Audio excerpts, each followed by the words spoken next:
Hello lovelies, welcome to my channel. Welcome to the very first episode on the Bridgetrose and Vine channel. It's your girl, it's your woman, you can call me BRV for short, and welcome once again. Yay! Yes, now I just want to give a very quick shout out to a lovely lady whose ideas triggered this very first episode on our channel, and her name is Oyinbo family. I think she and her family lives in the UK. While in the process of preparing a launch to this channel, it's been weeks in the planning, weeks in the making. I had taken up time to prepare notes and subjects and issues. I have so much for you all, believe me. I had so many things I wanted to talk to you guys about. I just needed to have all of my topics and my issues all planned out. And one of the subjects that I wanted to talk about, I watched the channel, I'm like, sis, you must have looked into my notes. But that shows that this particular subject resonates with so many people. And I am so happy and so privileged to be talking about it with all of you. Now, it is centered on singlehood, Christianity, and all of the complications that comes with. Now, forgive my mask. I know some of you are wondering. I want this channel to be focused on the words that I'm releasing to you all, the information that I'm giving to you all, rather than my looks. So the mask is on purpose, okay?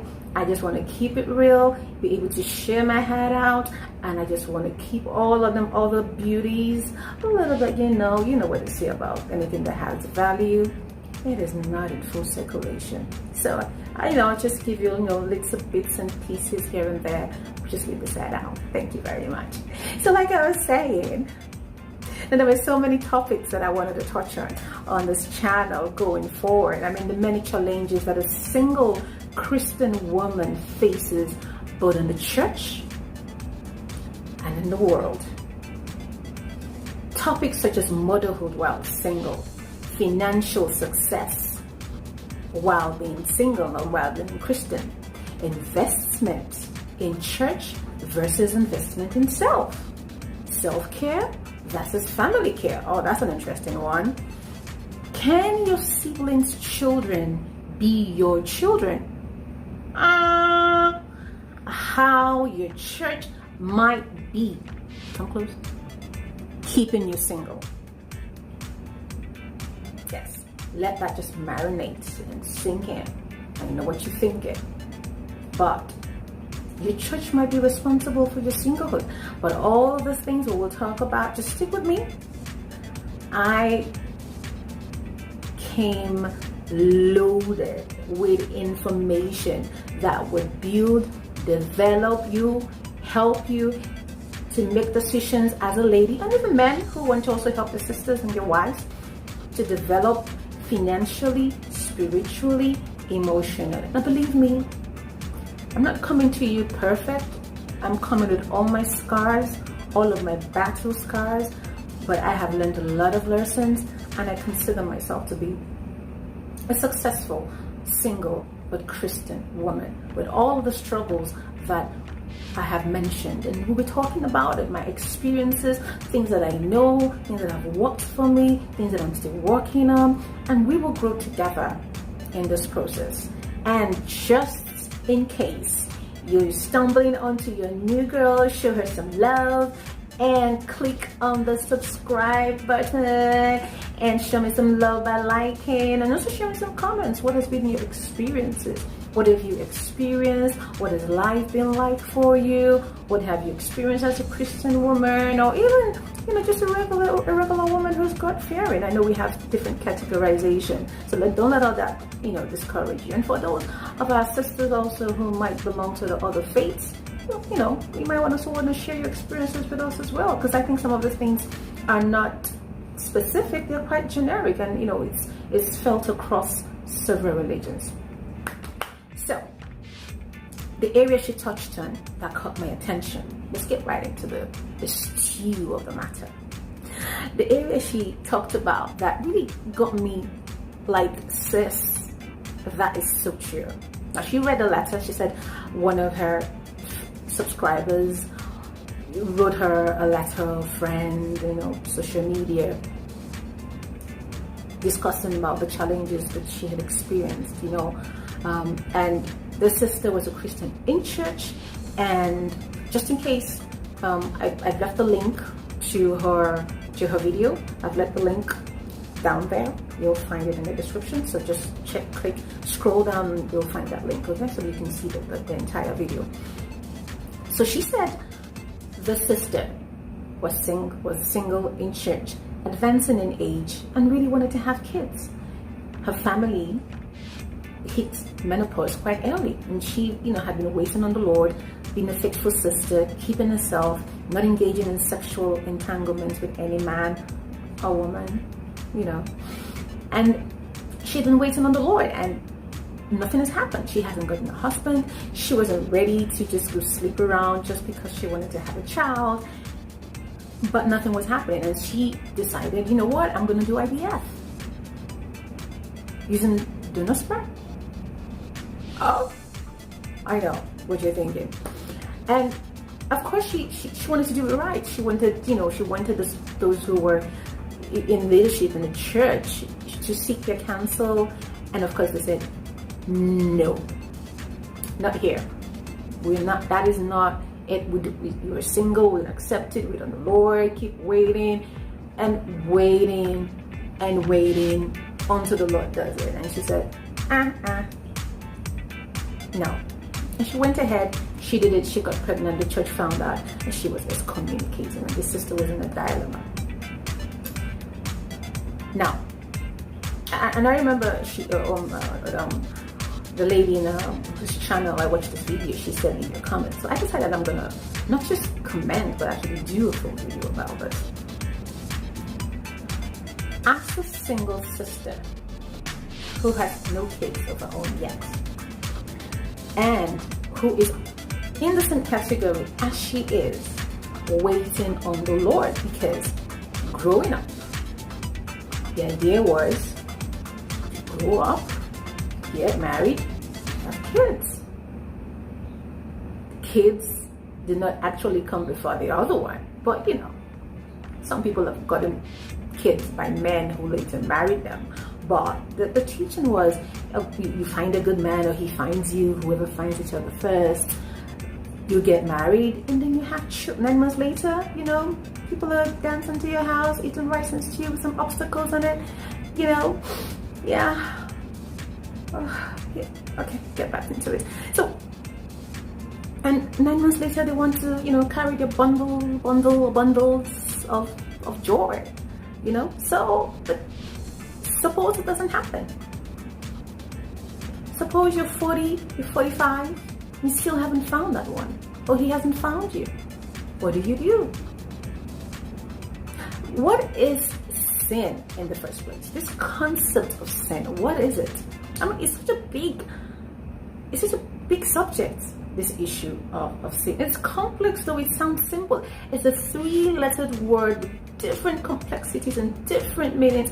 I mean, an age-old issue such as alcohol is still controversial.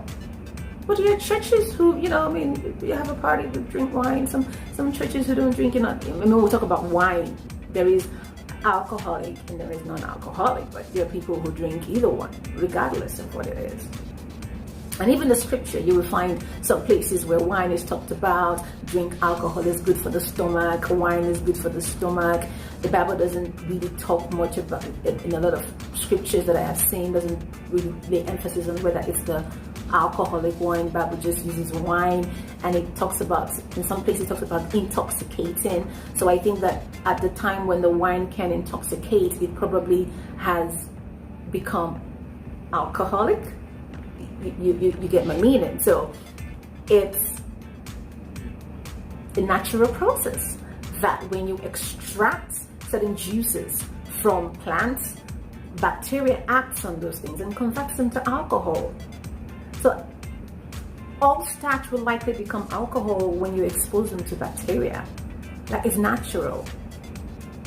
And so maybe that's what the Bible talks about when it talks about wine in some cases, and then it talks about intoxication and all of that. Anyway, now,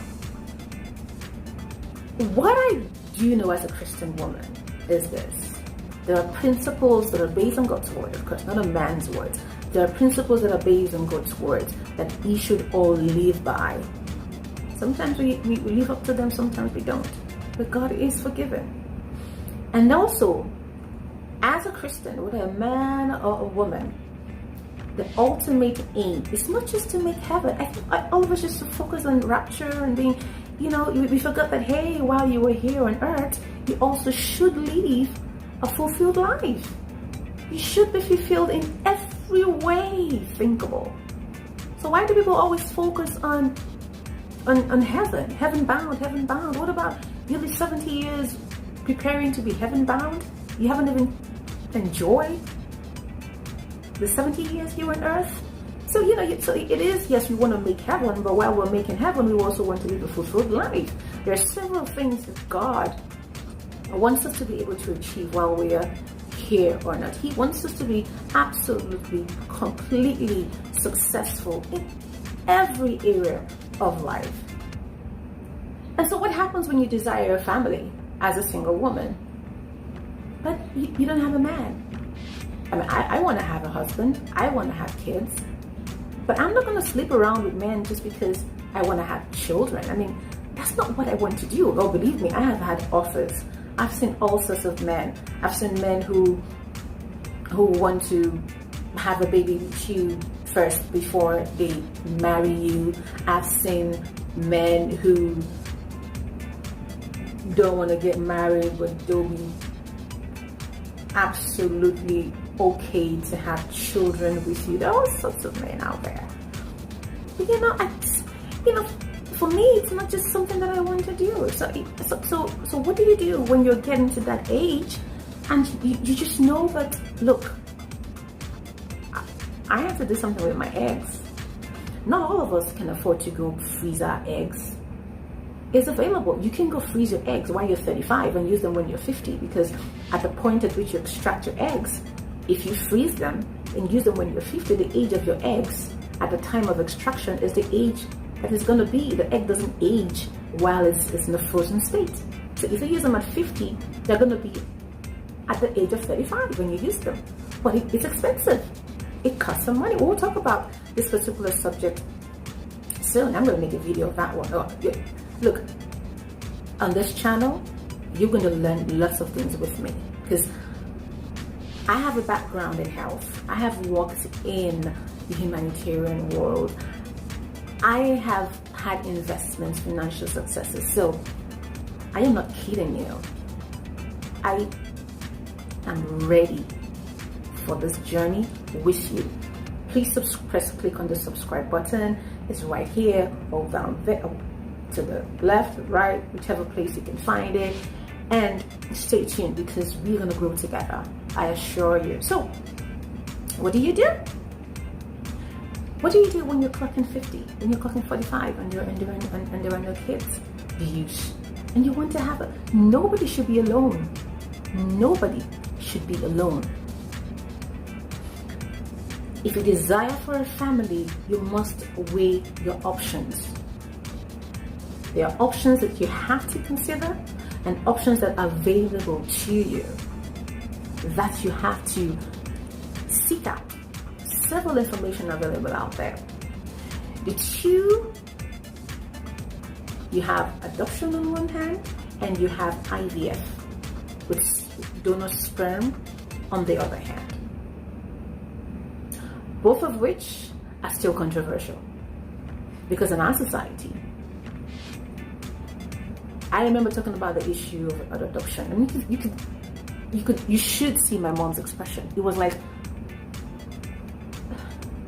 I would much rather you had your own kids. And I'm like, what am I gonna do? Steal a man's, like, am I supposed to steal somebody's and just yank it off and put it in there and release the worms, and I'm not going to do that. So for me, in my mind, it was less controversial to just adopt a child. Makes sense? No. It was still a controversial subject. People want to see that protruding stomach, and then they want to see something in your hand, which is why a lot of women have the faked. Yeah, I know. I've heard stories. We'll talk about that another day. Like putting a lot of cloth in there just to, it's not a big bad. Focus. Okay, so adoption is an option. People will still talk. Oh, she couldn't have kids and she went and adopted a child. Oh, who knows the mother, if the mother is possessed, what kind of mother that child had, what kind of mother that gave birth to the child. You don't know what family she comes from, if the family of thieves, the man who got her pregnant, who knows what he is, da da da. Okay, what about IVF? I'll use my eggs, but I'll use another man's sperm. You don't know the man, whether he has any genetic disorders, whether he's sick. How can you do that? How will you explain it to people? And at some point, you just have to shut the voices out and do what's best for you. You have to shut the voices and do what's best for you. Your happiness, your sanity should come. It's the paramount thing that you should consider. Of course, in line with your Christianity. For me, those are options on the table. And you are not raising my child for me. I am raising my child for me. So I am not going to wait on the Lord till I turn 70 and use all my resources to bring up other people's kids. No, ma'am. I am going to go ahead. 1 second. I'm going to go ahead and I'm going to do what I think is best for me and for my family. Okay, so you might say, what if I get excommunicated from church? Good question. Yeah. What if? Why are you so obsessed with being excommunicated? I keep telling people, you're not going to make heaven because you're a member of Winners Chapel, or you're a member of Deeper Life, you're a member of Salvation Army, or you're a member of Dominion Chapel, or you're a member of Christ Embassy. No. That's not what's going to make you make heaven. It's a personal relationship with God that's going to make heaven. So I think that we have taken the whole attachment to church. And every church, if you look deep into most churches, they've got doctrines.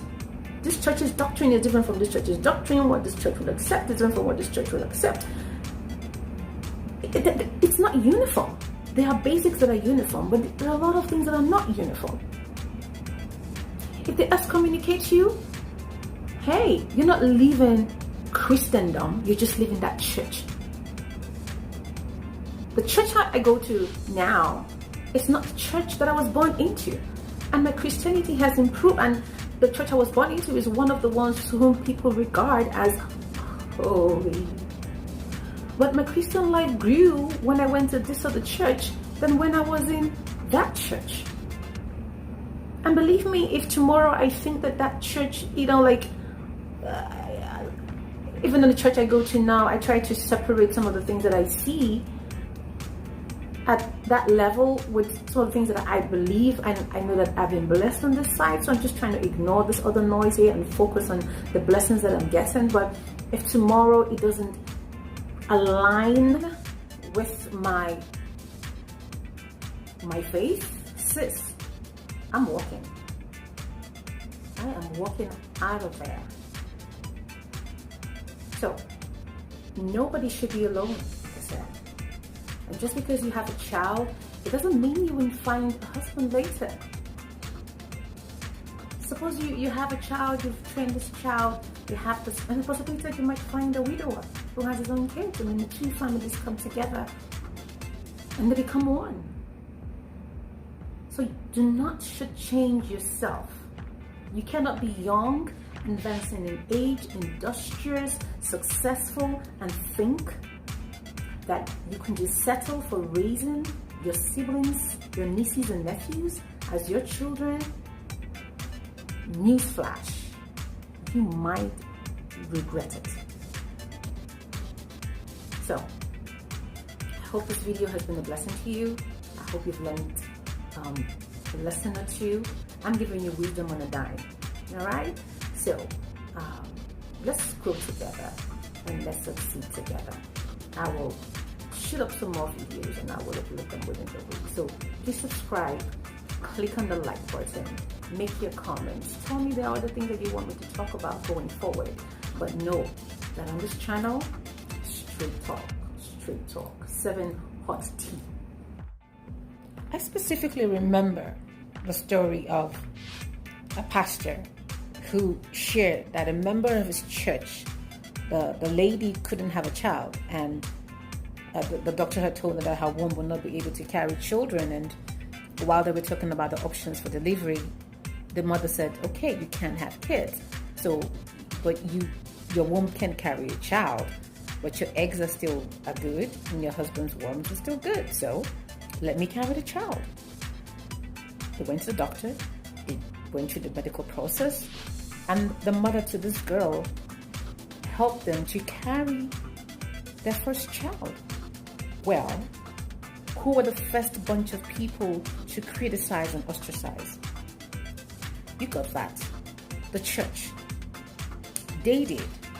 They were the first ones who ostracized this lady. So, no matter what you do, people are going to talk. Deal with it.